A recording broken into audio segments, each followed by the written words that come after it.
With 10 beekeepers in discussion, there will be 20 answers. I work with the 21st answer. I dare to be different. I call this the TEK method. So Alan, just for the benefit of the newer beekeepers, so we've grabbed a couple of queens today. I'm going to take them home to some. I've got one hive that's queenless and the other one that I need to make queenless. Can you just talk me through the steps how I should do that well?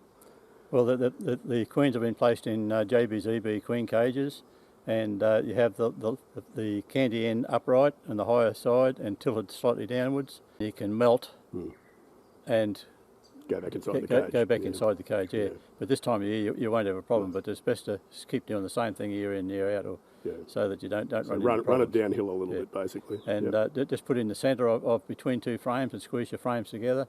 Or if you can't squeeze them together, get a bit of propolis and put on each side of the queen cage, and then spread your frames and put your cage between and squeeze your frames together.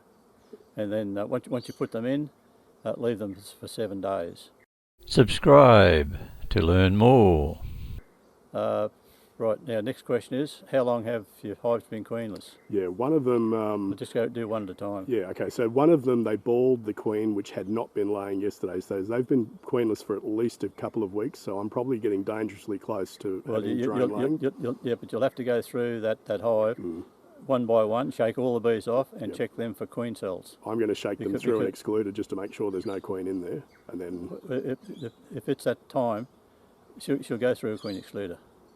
Because she doesn't fully develop for up to 30 days after she starts laying. Okay. So that'll be a waste of time. Okay.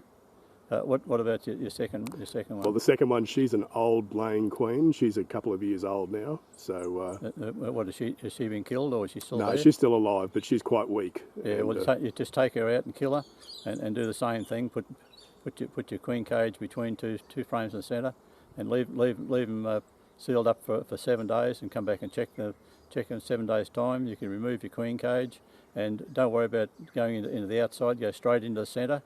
Just spread your frames. Make sure there's plenty of room so that your frame, the first frame that you pull out, is not tight. It's got to be loose. Otherwise, if your queen's there, you've got a 1 in 10 chance of killing your queen. So all you're looking for, don't worry about looking for the queen. Just look for eggs. If you see eggs there, you know your queen's there.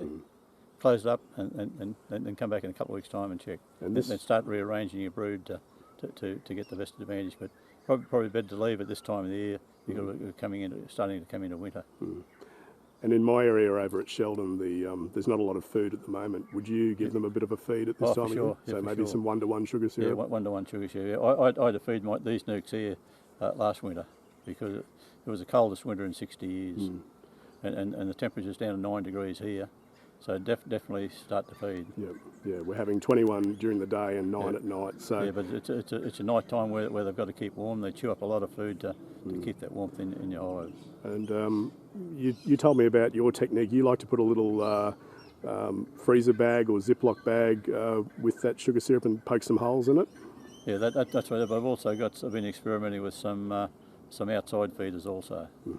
Yeah. And this time of year, with those bags, you got to have sufficient space inside to be able to not squash your bag, and all your syrup will just pour out and get all over your bees, and then you can kill your bees. Now I've been poking the holes in my bags with the just some frame wire, and that seems to do okay. I just use pins with the coloured knobs on the end. Okay, so just dressmaker pins. You pin a couple of holes, and you just squeeze your bag lightly, and as long as a little bit comes out, the bees will do the rest. Okay. And what do you think about pollen substitute in Brisbane at this time of year?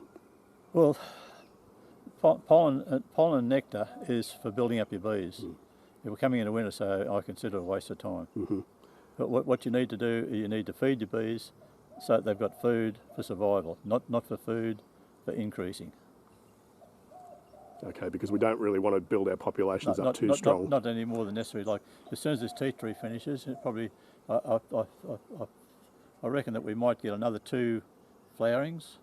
Generally, the end of June is the last flowering, but it come out very late this year, so we may get another 2 flowerings. But after that, there'll be nothing until the blue gum and the iron bark start.